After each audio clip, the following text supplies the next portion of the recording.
ప్రముఖ పాస్టర్ ప్రవీణ్ పగడాల మరణం అనుమానాస్పద స్థితిలో ఉంది అంటూ పాస్టర్ సంఘాలు అలాగే కొన్ని క్రిస్టియన్ సంఘాలు కూడా ఇప్పుడు నిరసన తెలియజేస్తున్నటువంటి నేపథ్యంలో ఆంధ్రప్రదేశ్లో ఇంటెలిజెన్స్ విభాగం అలర్ట్ అయిందని, అందుకే అత్యవసర సమావేశాన్ని కూడా ఏర్పాటు చేసుకున్నారు అనేటువంటి వార్తలు వస్తున్న నేపథ్యంలో ఇంటెలిజెన్స్ సమావేశానికి కారణం ఏంటి, ఆ సమావేశంలో ఏ అంశాలు ప్రధానంగా చర్చకు రాబోతున్నాయి అనేది మనం విశ్లేషణ చేసుకుందాం. ప్రస్తుతం మనతో పాటు ఉన్నారు ప్రముఖ రాజకీయ విశ్లేషకులు, ప్రముఖ సీనియర్ జర్నలిస్ట్ సిఎస్ రావు గారు. సార్తో మాట్లాడదాం.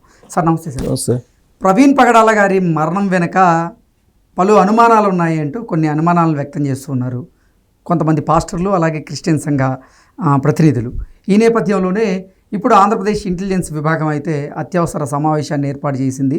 ఆ సమావేశంలో కొన్ని అంశాలు ఇప్పుడు చర్చకు రాబోతున్నాయి అనేది వార్తలు వస్తూ ఉన్నాయి. ఏంటి సార్ అసలు దీని మీద మీ విశ్లేషణ ఏంటి? ఒకటి ఏ సంఘటన జరిగినా కానీ ఇంటెలిజెన్స్ అనేది అప్రమత్తం కావడం అనేది సహజం. అవును.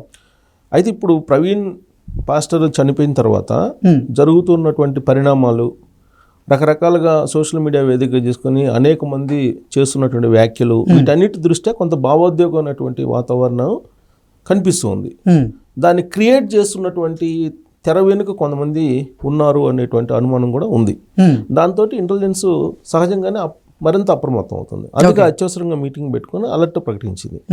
అలర్ట్ వాళ్ళకి ఆదేశాలు జారీ చేస్తూ ఇంటెలిజెన్స్ సిబ్బందికి ప్రధానంగా ఎవరైతే సోషల్ మీడియాలో విద్వేషాలను రెచ్చగొడుతూ మాట్లాడుతూ ఉన్నారో వాళ్ళ అసలు బ్యాక్గ్రౌండ్ ఏంటి, మొత్తం అసలు పాస్టర్లు ఆంధ్రప్రదేశ్లో ఎంతమంది ఉన్నారు, తెలంగాణలో ఎంతమంది ఉన్నారు.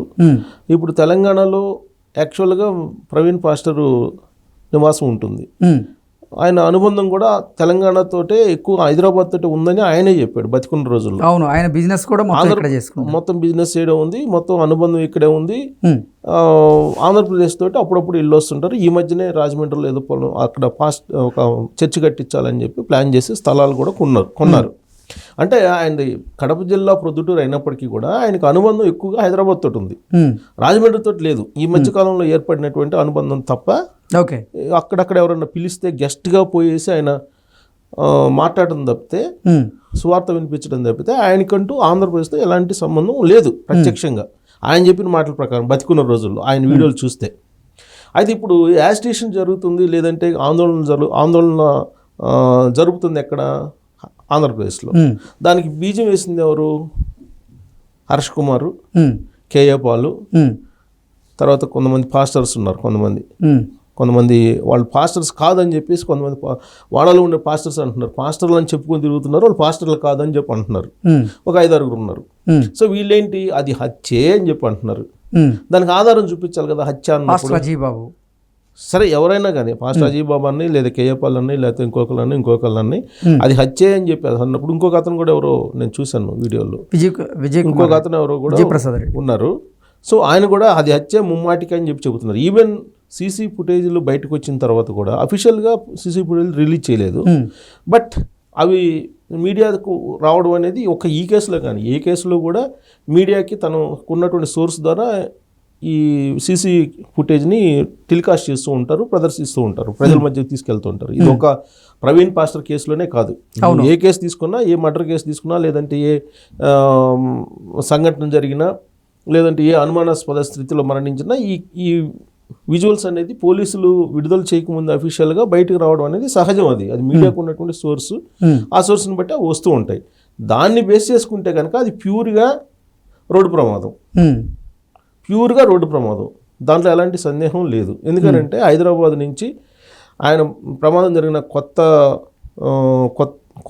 కొంతూరు ఏదో సమ్ ఊరు ఉంది అక్కడ రాజమండ్రి దగ్గర, అక్కడ వరకు కూడా మొత్తం 330 పైగా సీసీ కెమెరాలని వీళ్ళు అధ్యయనం చేశారు. అధ్యయనం చేసిన తర్వాత అది రోడ్డు ప్రమాదం అని తేల్చారు. దానికి సంబంధించిన విజువల్స్ ప్రతి చోట, ఇప్పుడు గొల్లపూడి పెట్రోల్ బంక్ దగ్గర కానీ, లేదంటే అక్కడ ఆల్రెడీ ఆయన ఒక ఎస్ఐ చెప్పినటువంటి ప్రాంతం అక్కడ కానీ, ఏలూరులో మద్యంగొండ అన్ని దాదాపు అన్నీ వచ్చేసాయి. అన్నీ వచ్చిన తర్వాత ఎక్కడ కూడా ఆయన అనుసరించినటువంటి వాళ్ళు లేరు, ఆయన మీద దాడి చేసినటువంటి సంఘటన ఎక్కడ కనిపించలేదు.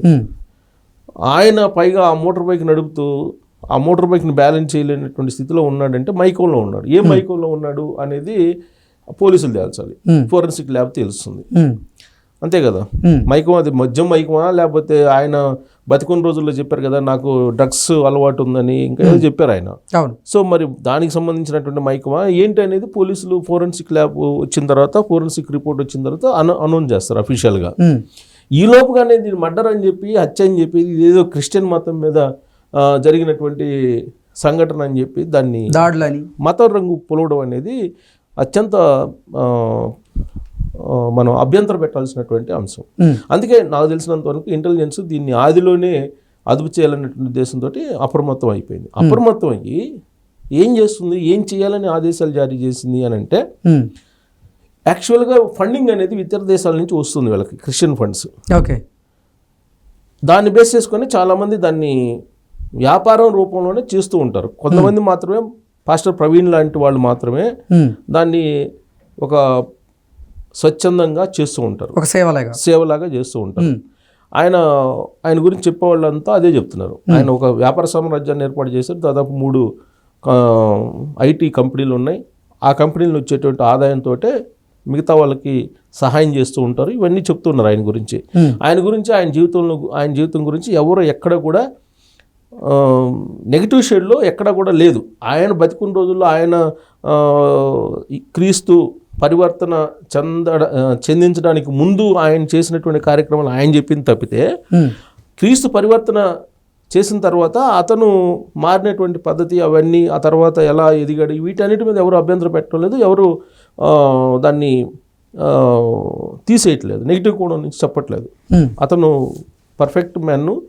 అతను స్పీచ్లు కానీ లేదంటే అతను ఇచ్చేటువంటి సువార్తలు కానీ అంతా పర్ఫెక్ట్. కాకపోతే అక్కడక్కడ కొన్ని హిందువులకు సంబంధించి అభ్యంతరాలు పెట్టారు తప్పితే మిగతా అంతా కూడా వ్యాపారాత్మక దూరంలో అయితే చేయలేదు. అతను ఈ సువార్తలు వినిపించడం ఇవన్నీ కూడా ఒక సేవలాగానే చేసాడు అని చెప్పి చెప్తుంటారు. కానీ కొంతమంది ఏంటంటే దీన్ని వ్యాపార దృక్కోణంలో నుంచి బతుకు తెరువులాగా లేదంటే వ్యాపారంలాగా మార్చుకున్నారు. ఈవెన్ సువార్త కోసం వచ్చేటువంటి వాళ్ళని కూడా వాళ్ళ దగ్గర కూడా వాళ్ళు వచ్చి వీళ్ళ సువార్త విని వీళ్ళ బోధనలు వినాలని వచ్చిన వాళ్ళ దగ్గర కూడా డబ్బులు తీసుకొని దాని వ్యాపారంగా చేసుకున్నటువంటి వాళ్ళు చాలామంది ఉన్నారు.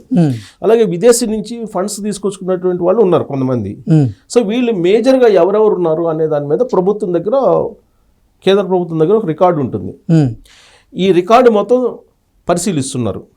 రికార్డు మొత్తం పరిశీలిస్తూ అసలు వీళ్ళ బ్యాక్గ్రౌండ్ ఏంటి, వీళ్ళకి ఫండింగ్ ఎక్కడి నుంచి వచ్చింది, ప్రత్యేకించి పాస్టర్ ప్రవీణ్ మరణం తర్వాత ఎక్కడెక్కడి నుంచి వీళ్ళకి ఫండింగ్ వచ్చింది, వీళ్ళ అకౌంట్లో ఎంతెంత డబ్బు ఎవరెవరికి పడింది, వీళ్ళ ఫోన్ నుంచి ఎవరెవరితోటి వీళ్ళు మాట్లాడారు, ఎవరెవరితోటి వీళ్ళు కాంటాక్ట్స్లో ఉన్నారు ఫోన్ నుంచి అనే దాని మీద ఇప్పుడు ఇంటెలిజెన్స్ నిఘా పెట్టింది. ఓకే, ప్రత్యేకించి ఎవరైతే అగ్రెసివ్గా ముందుకు వచ్చి దీన్ని విద్వేషం రూపంలో మలచాలనేటువంటి ప్రయత్నం చేస్తూ ఉన్నారో వాళ్ళకి సంబంధించిన ఫోన్లని ట్రేస్ అవుట్ చేసింది. అసలు వాళ్ళ వెనక ఎవరున్నారు, ఎవరితో కాంటాక్ట్ ఉన్నారు అనేది. తర్వాత వీళ్ళ అకౌంట్లోకి గత 4 రోజుల నుంచి పెద్ద ఎత్తున డబ్బులు ట్రాన్స్ఫర్ అయ్యాయి అనేది కూడా ఇన్ఫర్మేషన్ ఇంటెలిజెన్స్ దగ్గర ఉందని చెప్పి తెలుస్తుంది.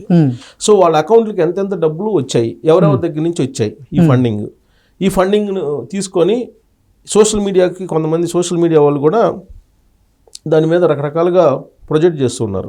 సో ఇదంతా కూడా ఫండింగ్ ఎవరో ఇస్తే చేస్తున్నటువంటి ప్రచారం కింద ఇంటెలిజెన్స్ భావిస్తుందో అనుమానిస్తుంది.